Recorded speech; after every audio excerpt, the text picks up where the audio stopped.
Quand Christ est le berger de quelqu'un, même les humiliations, même la vallée de l'ombre de la mort devient un moment tranquille. Agar a eu de l'eau dans le désert. Agar a eu de l'ombre dans le désert. Plus tu es proche de Dieu, plus tu es dans son intimité, plus tu es dans son secret. Et quand tu es dans son secret, il ne te cache rien. Quand tu es dans son secret, il est ton berger. On a eu ces enseignements-là pendant pratiquement un mois sur le psaume 23 où on nous dit que l'Éternel est notre berger.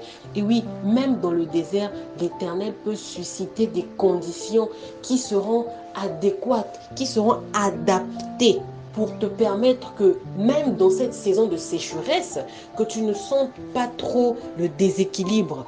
Même dans cette période de désert, que tu aies de l'eau, que tu aies à manger. Agar a eu de l'eau pour elle et son enfant.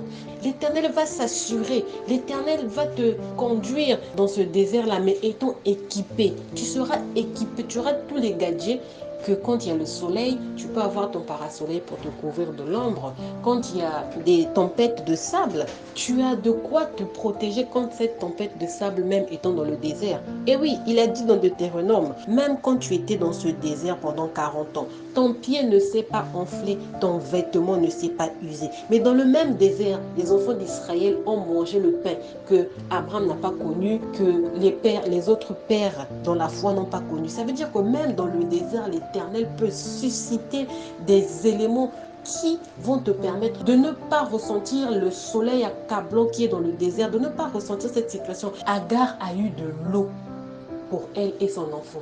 Essayons d'imaginer le désert que nous tous on connaît là, le désert qui est en Libye, le désert qui est en haut de l'Afrique. Tu marches, il n'y a pas d'ombre, il n'y a rien, mais que tu aies de l'eau, l'eau va sortir d'où? D'où? Ça va provenir d'où l'eau?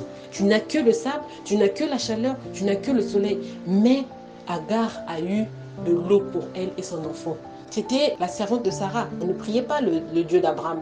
Moi qui prie le Dieu d'Abraham, moi qui suis l'héritière d'Abraham, par la foi, ça veut dire que même étant dans cet affreux désert, Dieu va susciter de l'eau pour moi. Comme il a suscité de l'eau et à manger pour Élie. Forcément, il va susciter parce que je suis dans la proximité, je suis dans l'intimité avec lui. Et je ne ressentirai pas le poids de ce désert-là. Et même quand je ressortirai de là, j'aurai l'embonpoint comme Daniel. Mais toi, pour bénéficier justement de ces avantages-là, il faut que tu sois dans la proximité avec Dieu, même étant dans le désert. Il faut que ce soit Dieu qui soit ton berger. La sœur précédente l'a rappelé encore le samedi. Les enfants d'Israël ne marchaient pas dans le désert, comme on dit, mouton, mouton. Ils suivaient la colonne de nuée ou encore la colonne de feu. C'est à ce moment-là que même étant dans la vallée de l'ombre de la mort, c'est à ce moment-là même étant devant l'humiliation que tu bénéficies de ces avantages-là. Tu auras de l'eau dans le désert.